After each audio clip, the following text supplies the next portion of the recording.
Welcome to the Highly Sensitive Podcast. I'm Lauren LaSalle, and I'm a licensed therapist, highly sensitive person, and HSP coach. This bi-weekly podcast covers information and tips relevant to HSPs, as well as interviews with HSPs and their loved ones. My hope for this podcast is to create a feeling of community, be a supportive place for HSPs, and normalize our experiences as highly sensitive people. Thank you so much for joining me, and let's begin. Hi everybody. I hope you are all doing well. It snowed here quite a bit yesterday, so I'm happy to be inside in the warmth. Today I'm going to share a little bit about my personal journey to get where I am today, which I'm sure some of you will be able to relate to, but before I get into that, I have a few things to share with you. First, I will be running a free webinar about self-care for HSPs on Thursday, February 16th at 4:30 p.m. Eastern Time. And I will be covering topics such as boundaries, emotions, sleep and rest, overstimulation, sensory overload, and whatever else I can fit in about caring for yourself as an HSP. If you are unable to attend this live, I am going to send the recording of the webinar to everyone who registers, so if this is something that interests you, you can still register and watch the webinar even if you can't attend live. I will be answering questions during the webinar, so if you can attend live, write down any questions you have now and bring them with you. You can register for this event on my website, laurenlasallecoaching.com, and there is a banner at the top of my website, and a pop-up will come up as well, and those will take you to the registration page. Second, I am now on Patreon to get support for the podcast. I put a lot of time and effort into this, and by joining Patreon and supporting the podcast, you will be helping me out a lot and ensuring that I am able to continue putting all of this work into the podcast. Right now, there are 3 tiers of support available, with access to ad-free episodes, a private community, getting entered into a drawing to win one-to-one coaching with me, and more. You can check it out at patreon.com/highlysensitivepodcast, and I hope to chat with you in our community. I will put the links to the webinar registration and to Patreon in the episode description for easy access for you. Oh, and I also wanted to share that I have quite a few guests lined up to record with me over the next few weeks, and I am very excited to speak with them and have them share their experiences and knowledge with all of you. So if you really enjoy the guest episodes, don't worry, there are more coming soon. Okay, so I'd like to read something that I wrote on March 22nd, 2017, years before I even thought about being a coach for HSPs. This will give you a little peek into what life can be like for a highly sensitive person, and I'm sure some of you will be able to relate.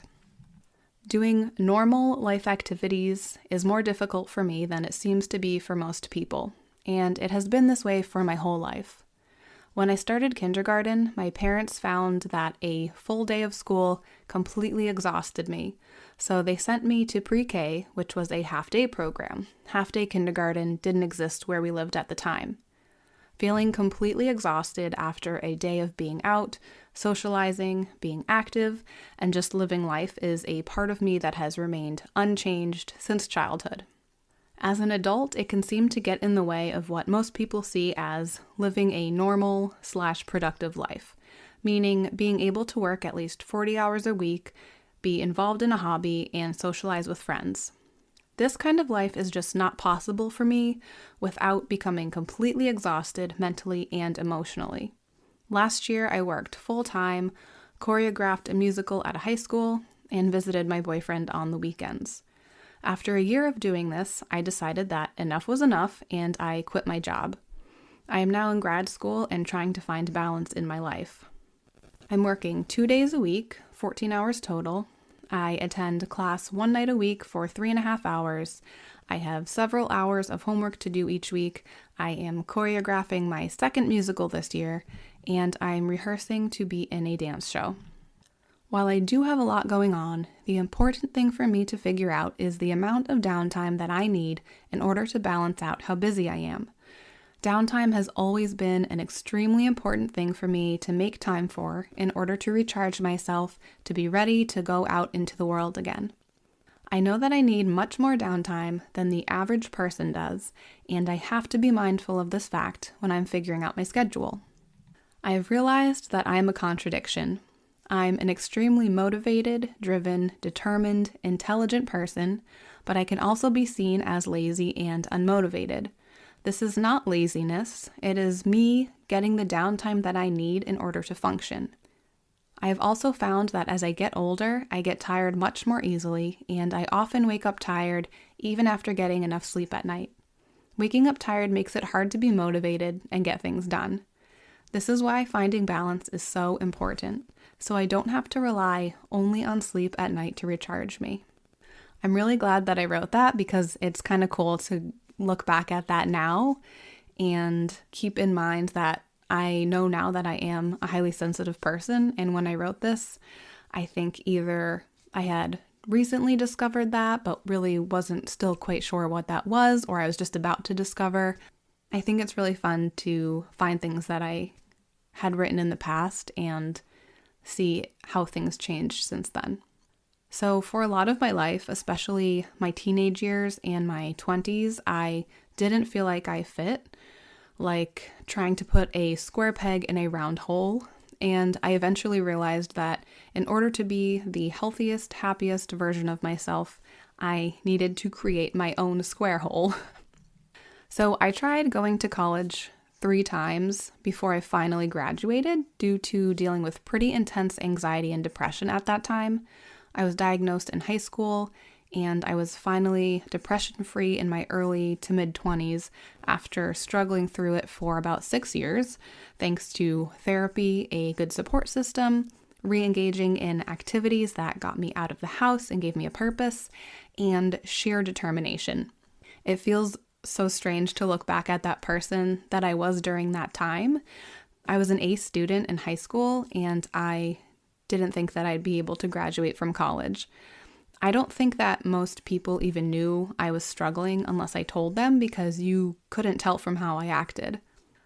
And now not only have I graduated from college, but I also have a master's degree, and I've done so much inner work that I feel like I'm almost a completely different person now. One thing that I've learned as a highly sensitive person is that it's okay and sometimes necessary to make your own path. I learned about the trait of high sensitivity, also known as sensory processing sensitivity, several years ago when I stumbled across an article about it online. Growing up, I felt like I didn't fit in with most people. I felt like my feelings were too big. I felt like I was too quiet, and I had big reactions to certain sensory input. So when I first read about high sensitivity, it was such an aha moment for me, and I felt like this 100% explained what makes me who I am. And it was such a relief to finally have some answers and understanding. I started researching more about high sensitivity. I joined Facebook groups for support and shared the information with my family and my boyfriend, who is now my husband. And nobody was shocked by this information because it made complete sense and it explained so much. So coming across this information was so validating, and I no longer felt weird or alone. Getting my master's degree in clinical mental health counseling allowed me to have a career where I could use all of these strengths that I and many others in my life had previously labeled as weaknesses. I started off my career as a therapist working with children, adolescents, and their families in a community mental health setting, and it was during this time that I realized my love for working with HSPs, whether it meant helping them develop a better understanding of themselves, helping parents learn how to support their highly sensitive child, or supporting clients as they learned and implemented skills and strategies to help them thrive as a highly sensitive person. It was also during this time that I was acknowledging some of my own strengths and limitations as a highly sensitive person, and realized that community mental health work, as well as working full-time, was really burning me out. I had no energy, not enough time to get everything done that needed to be done, and not enough downtime to relax and decompress. I had also noticed a pattern. After working full-time for about a year, I started to get sick often and felt really burnt out, and this happened with, I think, 3 different jobs. In October of 2021, I decided to take the leap and start my own business as an HSP coach. I belong to several HSP groups on Facebook and kept reading about how so many HSPs prefer to work for themselves, which really resonated with me. Making a big change like quitting my job and starting my own business honestly kind of terrified me, as facing the unknown often does, but I knew it was what I needed in order to protect my energy and create the type of balance that I craved. Turns out it was a great change to make. I have more energy, more time to get done what needs to be done, and still have time to do things that I enjoy, more time for self-care, and the ability to set boundaries around work hours. It's been a long journey to get here, but I wouldn't change it for anything because where I am now in life is so much better than I ever could have imagined. As always, if you have any ideas for episode topics, if you have any questions for me to answer on the podcast, or if you would like to write an email sharing your story for me to read on the podcast, you can email me at lauren@laurenlasallecoaching.com. You can find out more about my coaching program as well as resources and links to my social media by visiting my website at laurenlasallecoaching.com. Before I sign off, I will leave you with a quote. There is no one path. There is not even the right path. There is only your path, unknown.